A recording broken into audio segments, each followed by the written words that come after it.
बिस्मिल्लाहिर्रहमानिर्रहीम बिस्मिल्लाहिर्रहमानिर्रहीम د مردان چیمبر اف کامرس اینڈ انډستری د طرف ته زه د خپل صدر سات مسعود الرحمن صاحب او د ایگزیکټیو باډي چې زموږ څومره اراکین دي او زموږ مرکزي تنظیم تاجرات صدر ظهیر شاه زموږ ټولو په مشورې سره د خپل قوم ته خپل ولس ته موږ دا درخواست کوو څنګه چې تاسو ته معلومه ده د سوات نه د کالام نه یو ریلي ده چې هغې ډېر زیات تباهي شروع کړې ده او په ډېر تیزۍ سره روانه ده په کالام په مدین کې هغې ډېره تباهي وکړه او مردان طرف ته روانه ده نوخان ته خطره ده چې اصلي ډېرو ښارونو ته خطره ده او بیا په پنجاب او په سند او بلوچستان کې چې کوم صورتحال دی موږ دا مشوره وکړه چې موږ خپل د مردان ولس ته موږ دا اپیل وکړو چې ستاسو نه څومره کېدای شي د هغې د کپړو ضرورت هم دی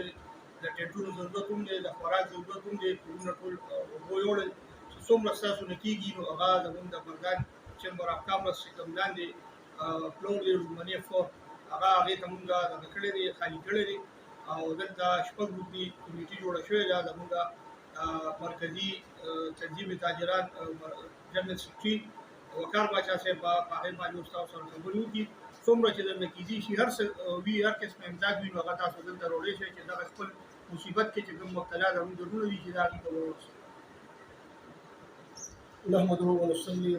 على رسوله الكريم أما بعد أعوذ بالله من الشيطان الرجيم بسم الله الرحمن الرحيم قال الله رسول الله صلى الله عليه وآله وسلم المسلم أخي مسلم أو كما قال عليه صلى الله عليه وسلم جانو کتونکو ستاسو وړاندې ستاسو ورور وقار باچا جنرال سیکرټري مرکز تنظیم تاجران مخاطب یم تاسو ته پته ده چې نن سبا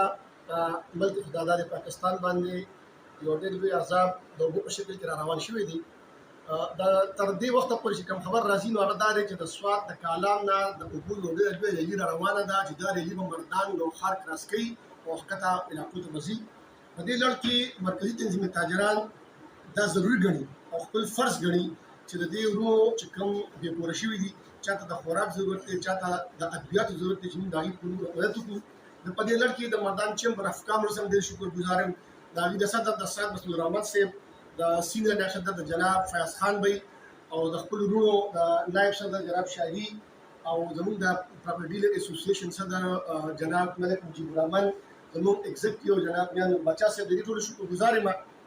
چې دوی دا وګڼله چې دا ضرورت د وخت داسې دی